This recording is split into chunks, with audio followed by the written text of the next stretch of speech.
Okay, so we've covered the causes of segregation. So we've kind of dismissed black segregation as an explanation, and then we said, all right, there's collective action, white collective action, which is essentially keeping blacks out of predominantly white, what had previously been predominantly white neighborhoods.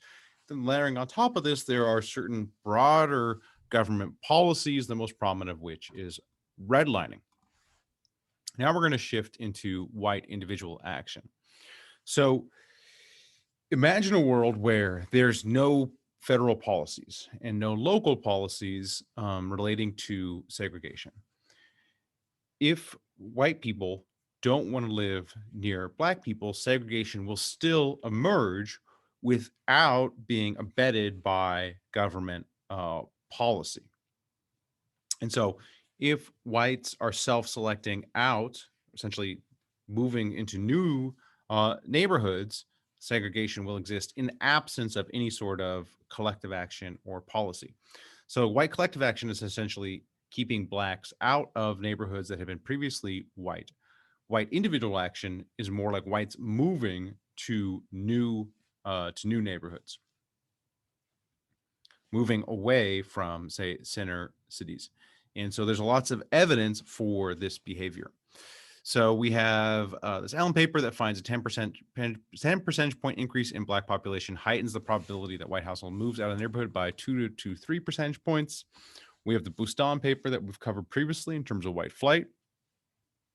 Schertzer and Walsh, looking at an early period, looking at the early 1900s, find every black arrival is associated with almost one white departure from the center city. Okay, so there's a lot of papers kind of building this up.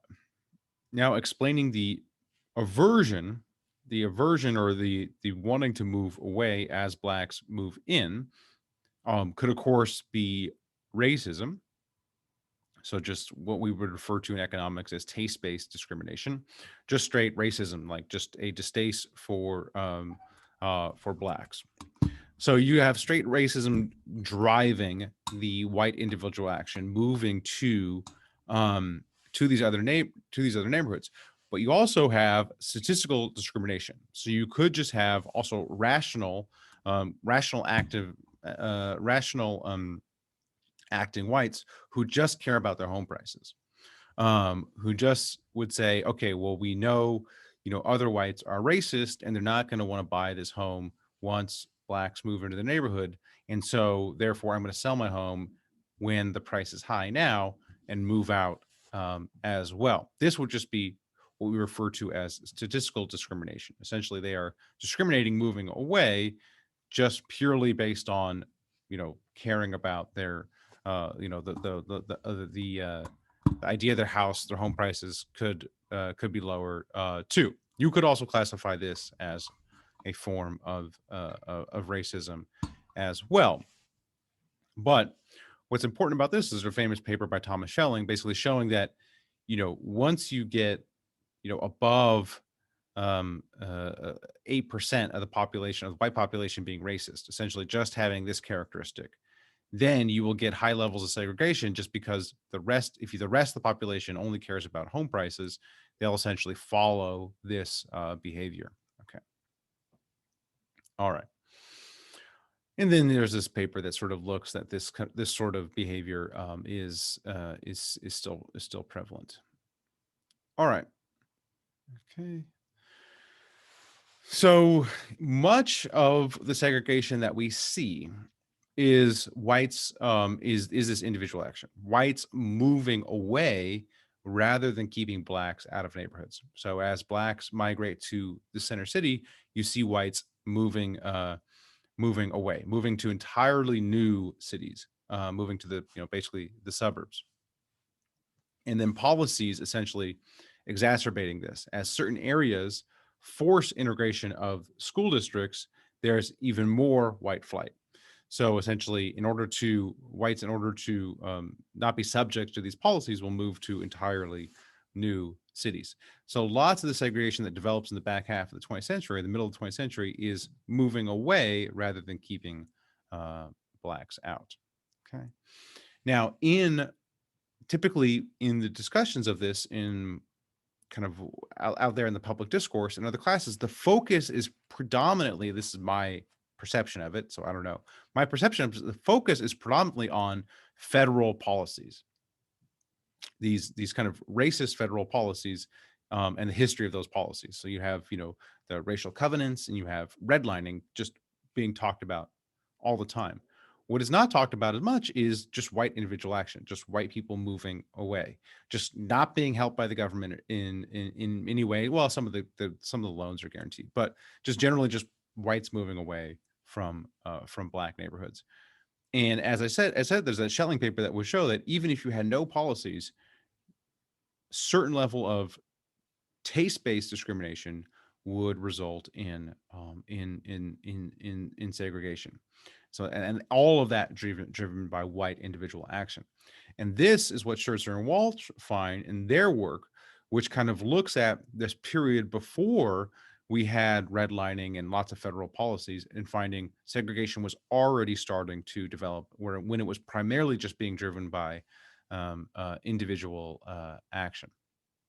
So from my personal perspective, just individual action on whites is really driving most of the segregation. And that even if you didn't have this history of racist policies, you would still see high levels of segregation. Okay, because we see it when the federal policies are not in place.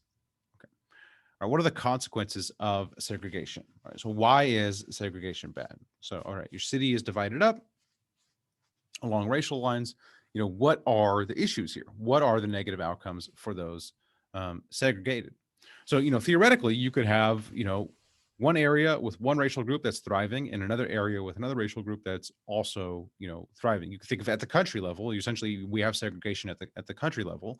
It's possible to have, successful countries of two different races. So why not within the city? And you could even come up with a story where less segregation could be worse. And then if you didn't have racial segregation, you would have income segregation within a city, and then you'd have poverty concentration.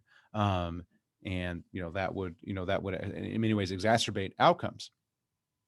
If you have kind of racial segregation, you could theoretically have mixed incomes in certain areas, which might be good for mobility.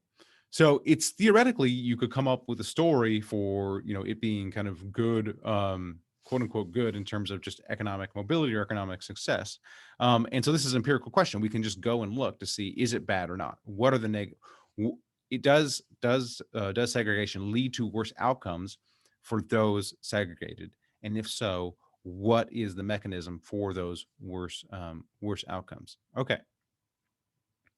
So many researchers have done this, Cutler and Glazer, and the way they do this is they compare blacks in highly segregated cities versus blacks in less segregated cities. And they find that, yes, segregation does lead to worse outcomes. So we see lower high school graduation rates, lower earnings, higher probability of single parenthood in these areas where there's more segregation. So comparing basically heavily segregated cities versus less segregated cities. Then Elizabeth Ananot essentially follows up this work with a little more statistical complexity. So she follows up this work with more rigor to truly see, is segregation causing these worse outcomes? So particularly these economic worse outcomes. Okay. And so yes, the answer is segregation is bad. So going back to our initial question is, okay, does segregation lead to worse outcomes? According to the research, yes. All right, so why is that? Well, oftentimes these cities are these segregated neighborhoods are almost like islands, in that they're cut off from where the employment is. So the employment centers will be in areas of the city that are hard to get to from the segregated areas. And then to the extent that there is concentrated poverty, that has negative effects, where essentially there's because of the concentrated poverty, there's less labor force attachment, more criminal activity, which then can lead to less lower earnings and lower educational outcomes. So, okay. So is that basically you have segregation leading to those segregated being cut off from employment opportunities, and then also leading to concentrated um, poverty. Okay. So let's look at the proposed solutions. So some of the proposed solutions, let's add affordable housing to white suburbs. Let's make inclusionary zoning laws. Basically, new developments must have a certain number of low income housing. Let's subsidize loans to low income families so they can move to kind of these neighborhoods, these other neighborhoods, because typically your black neighborhoods tend to have lower home prices than your white neighborhoods. And so let's subsidize loans to allow more integration. Let's expand public transit to allow so it's easier to get from one neighborhood to other neighborhood. Let's let's get rid of zoning requirements. Let's make it so you can, build smaller houses, build more duplexes, triplexes. That would bring the cost down in the non-black neighborhoods. Which typically this is the was is when we're talking about segregation, we're typically concerned about black black and white neighborhoods. That's the typical segregation that people are concerned about. Okay, so you have all these proposed solutions. I've kind of starred the ones I don't think will work. So affordable housing is more expensive to build than market housing. So if, to build it's cheaper to build a luxury apartment than it is to build an affordable housing apartment. So it's just not realistic, in my opinion. And what we've seen through the history of California is just like developers aren't going to build affordable housing because it's more expensive. And so the government typically builds it costs more and it takes longer to do. These inclusionary zoning laws are just another thing that make it harder to build. Anything that makes it harder to build is going to drive up prices. So even though what you're building may have some low income units, the overall effect is just to drive up prices all around it. So you may have a few units that are more affordable at the expense of making everything else less affordable. So in my opinion, the easiest thing to do is just have subsidized loans or subsidize like housing vouchers to low income families, which we already have. Just expand the program.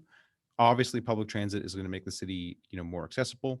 And then let's revise our zoning laws to make building easier. That's going to bring prices down and kind of facilitate that process of letting people move to where they want to move. I mean, ultimately, the issue is blacks can't move into white neighborhoods typically for pricing reasons. It's more expensive.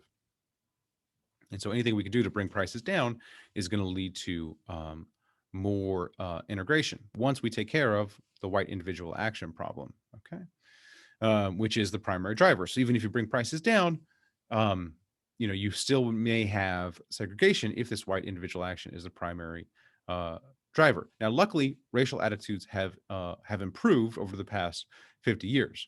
That whites are much more likely to want to live near blacks than they were in, say, the 60s and 70s. We know this via survey data. So we know this one versus revealed preference, and we see segregation is declining. Two, we know it via survey data, and that at least on surveys, whites are less likely to espouse racist attitudes. We also know it via revealed preference in terms of housing, as in there's less segregation. Revealed preference in terms of marriage as well, that there's much higher levels of intermarriage than there was in the past. So segregation, just to summarize, segregation leads to negative outcomes for those segregated, at least in the history of the US. The causes of it, at least in my opinion, are primarily white individual action. As we've seen those racist attitudes decline since 1970, we've seen segregation fall, although by no means are our cities remotely integrated. So going back to our scale, many cities are still heavily segregated. And even though it has declined since 1970, we still have heavily segregated cities. And in my opinion, the best thing we can do is bring the housing prices down, by pursuing these particular solutions. These solutions tend to be not popular with homeowners, though, because homeowners typically view their house as an asset. So it's hard to pursue any of these policies because homeowners don't want home prices to come down. Homeowners want the prices to keep going up and up and up. And so even though they typically couch their NIMBY arguments, not my backyard arguments, as we want to keep the neighborhood similar, ultimately what's happening here is they're keeping prices up, which is probably hindering integration to some extent. All right, that does it for the segregation lecture.